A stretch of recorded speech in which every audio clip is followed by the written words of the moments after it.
Imaginemos por un momento que tuviéramos la opción de rediseñar la civilización humana desde sus cimientos.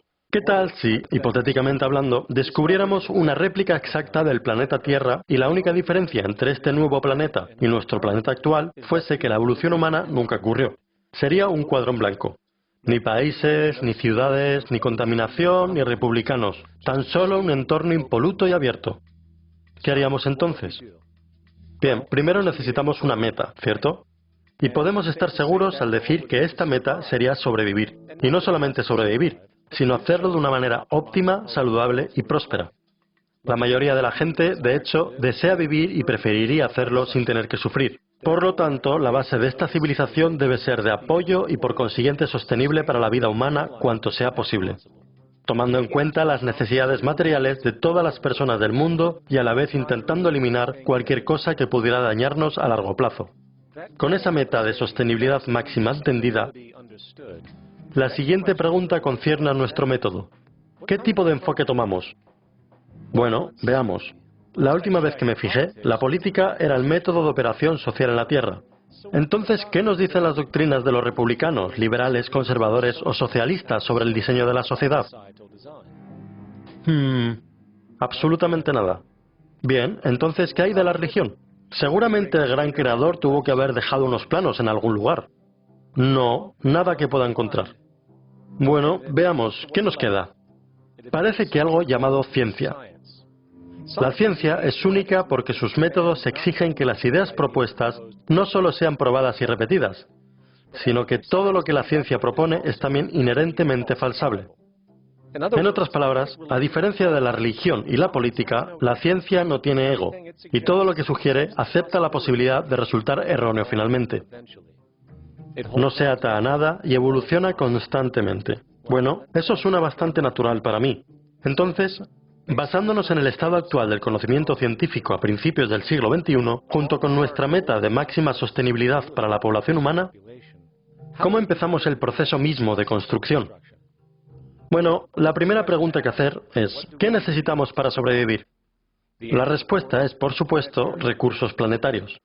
Ya sea el agua que bebemos, la energía que usamos o las materias primas que utilizamos para crear herramientas y refugio, el planeta alberga un inventario de recursos, muchos de los cuales se requieren para nuestra supervivencia.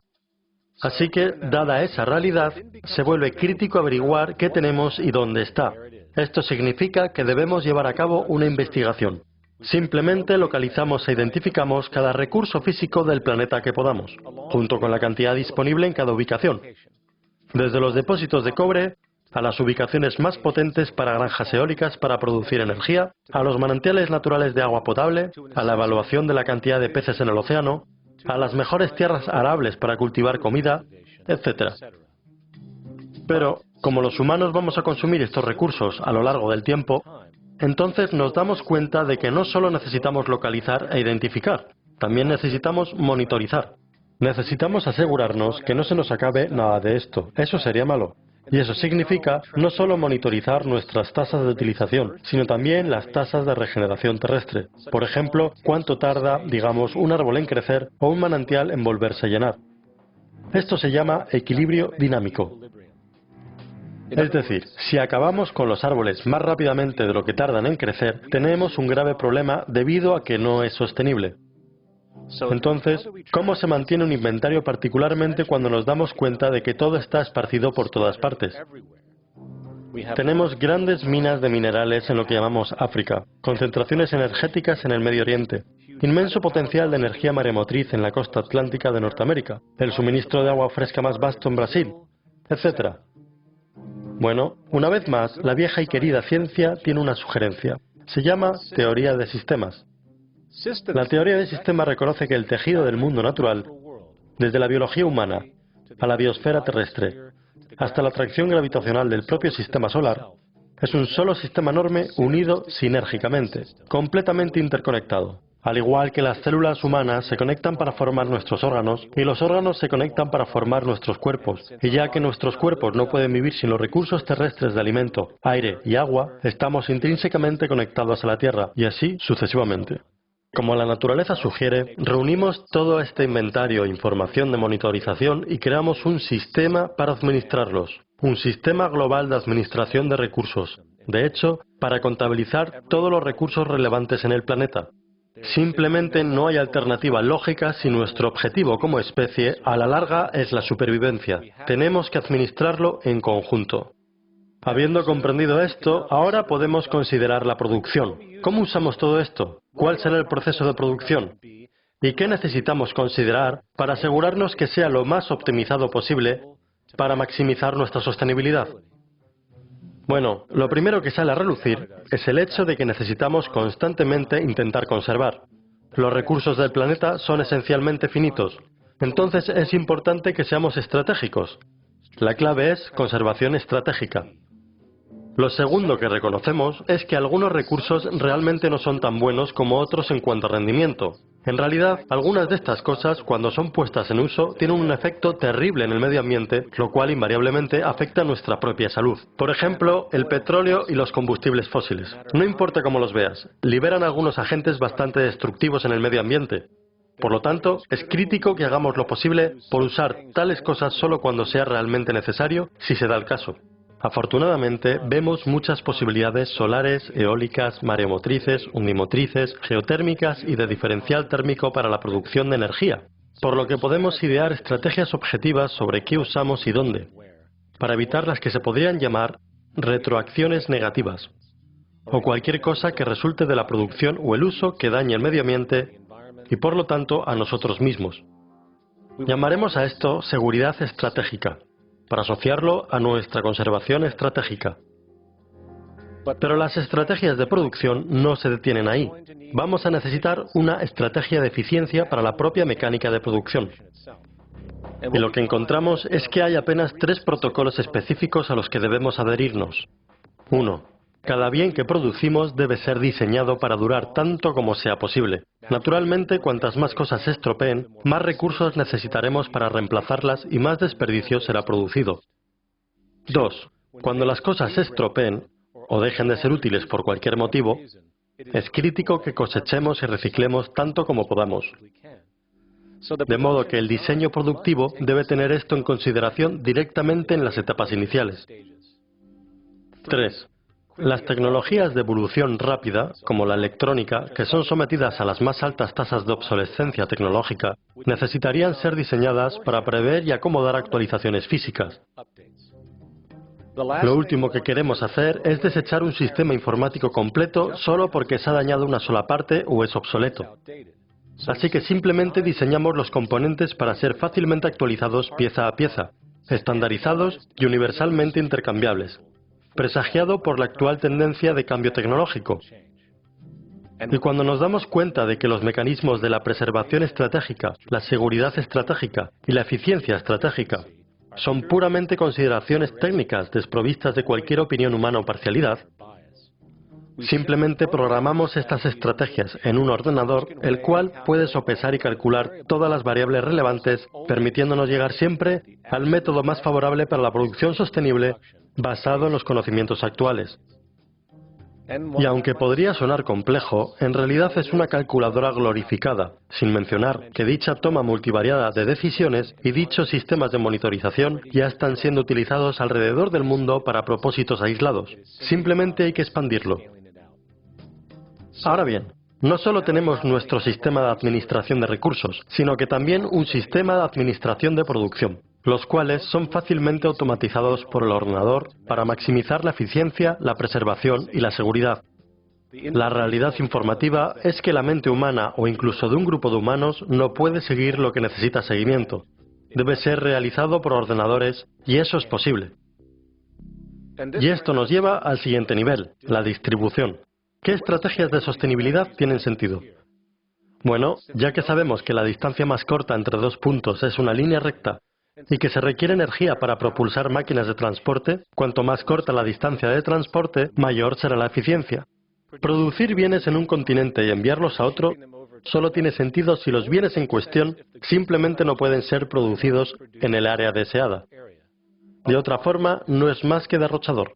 Debemos producir localmente para que la distribución sea simple, rápida y que requiera la menor cantidad de energía posible. Llamaremos a esto la estrategia de proximidad, lo que significa simplemente reducimos al máximo el transporte de bienes, sean materias primas o productos de consumo acabados. Por supuesto, puede que también sea importante saber qué bienes transportamos y por qué. Esto cae en la categoría de la demanda, y la demanda es simplemente lo que las personas necesitan para estar saludables y para tener una alta calidad de vida.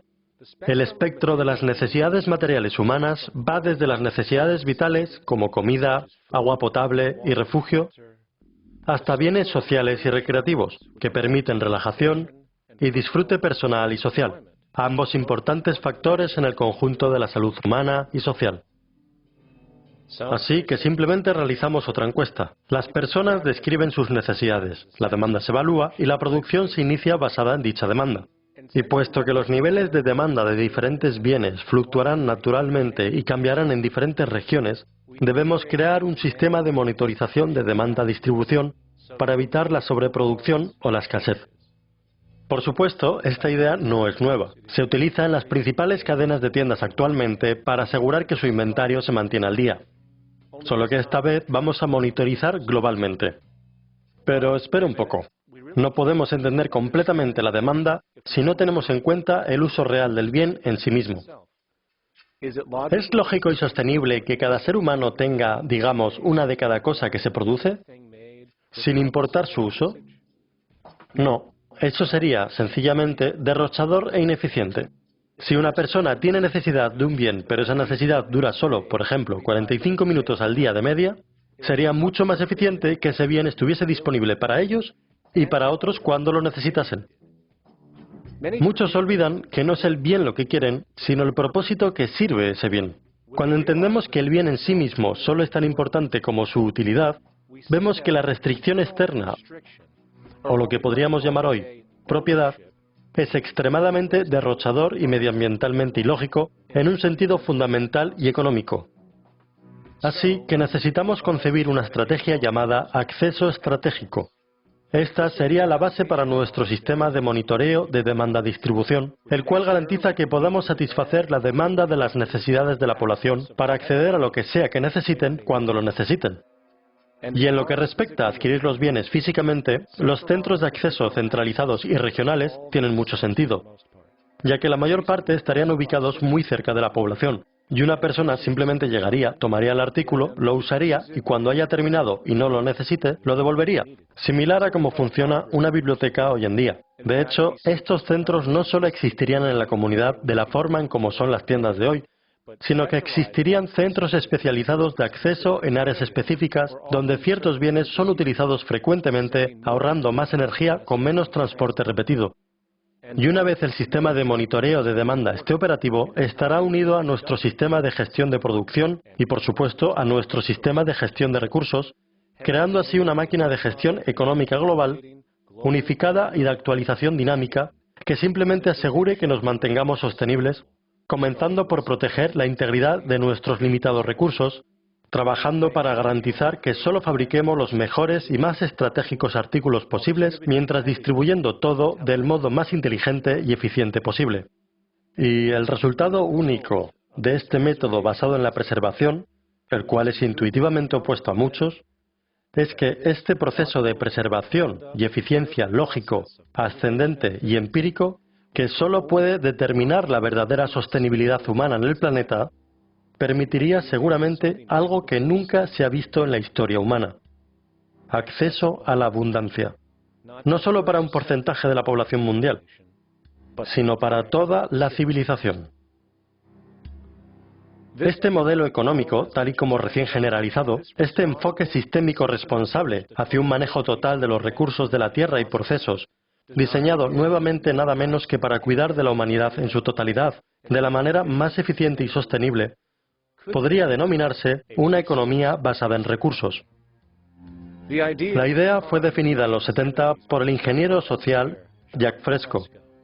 Él entendió en ese entonces que la sociedad iba en un curso de colisión entre la naturaleza y sí misma, insostenible a todo nivel, y si las cosas no cambiaban, nos destruiríamos de una forma u otra.